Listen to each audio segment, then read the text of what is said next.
வணக்கம் மக்களே. ஓபிஎஸ் அவர்களை ராமநாதபுரம் தொகுதியில் நிற்க வேண்டாம் என்று நாங்கள் சொன்னோம். ஆனால் அவர் கேட்கவில்லை. ஓபிஎஸ், இபிஎஸ் இருவரும் பாஜக பக்கம்தான் நிற்கிறார்கள். நம்மில் இருக்கும் பிரச்சனையை நாம் பேசி தீர்த்துக் கொள்ளாமல் மூன்றாவது நபரிடம் ஏன் செல்ல வேண்டும்? விஜய் முன்னிலையில் தவைக்கவில் இணைந்த பின் அதிமுகவில் சேர்க்க சொல்லி எவ்வளவு முயன்றும் நடக்காதது குறித்து ஜே.சி.டி. பிரபாகரர் பரபரப்பு பேட்டியளித்துள்ளார். பாருங்க. எனக்கு மனது வருத்தம் ஏற்பட்டது என்றால் மீண்டும் மீண்டும் இந்த இரண்டு பேரும் தலைவர்களும் பிஜேபி பக்கம்தான் சாய்ந்து நின்று தங்களை சாய்த்துக் கொள்ள வேண்டும் என்று விரும்பியதை தொடர்ந்து உன்னிப்பாக நான் பார்த்தேன். அது தவறு என்று நான் கருதினேன். என்ன காரணம் என்றால் நம் உள்ளே இருக்கக்கூடிய பிரச்சனையை நாம் பஞ்சாயத்து செய்து தீர்த்துக் கொள்ள வேண்டுமே தவிர மூன்றாம் மனித பஞ்சாயத்துக்கு இந்த கட்சி ஏன் போக வேண்டும் என்ற வருத்தம் எனக்கு இருந்தது. அதைத்தான் அவர் தேர்தலில் நிற்கக்கூடாது, ராமநாதபுரத்தில் நிற்கக்கூடாது என்று மாண்புமிகு அண்ணன் பண்ருட்டி ராமச்சந்திரன் அவரோடு நானும் வலியுறுத்தி பேசினோம். அண்ணன் நின்றார். அதிகமான வாக்குகளை பெற்றாலும் அவர் தோல்வியுற்றார்.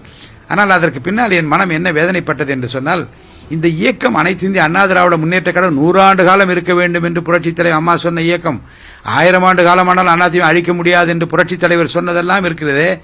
இந்த கட்சி இப்படி பாழ்பட்டு கொண்டிருக்கிறதே.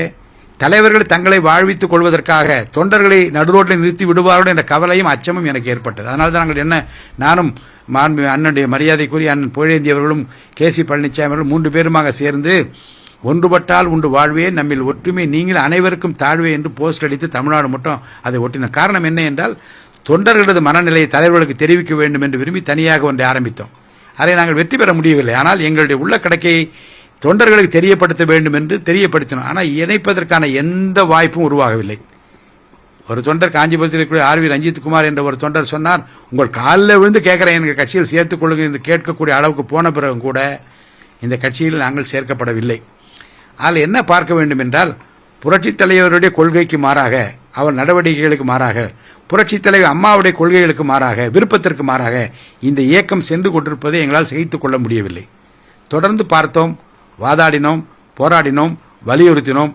அந்த இணைப்பிலை வெற்றி பெற முடியவில்லை என்கிற போது புரட்சித் தலைவர் புகழ்பாடுவதற்கு ஒரு இடம் வேண்டும். புரட்சித் தலைவர் அம்மாவுடைய புகழை நீடித்து செய்வதற்கு எங்களுக்கு ஒரு இடம் வேண்டும்.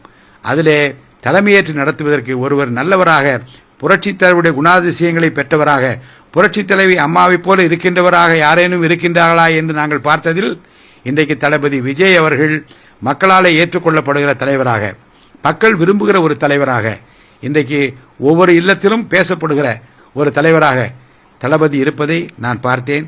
இனி புரட்சித் தலைவர் அடியொற்றி வந்தவர்கள், புரட்சித் தலைவி அம்மாவில் அடியொற்றி வந்தவர்கள் அந்த கொள்கையெல்லாம் நிலைப்பதற்கு, நீடிப்பதற்கு இவர்தான் சரியான தலைமை என்ற முடிவோடு தான் இன்றைக்கு அவர் பக்கம் இணைந்திருக்கும்.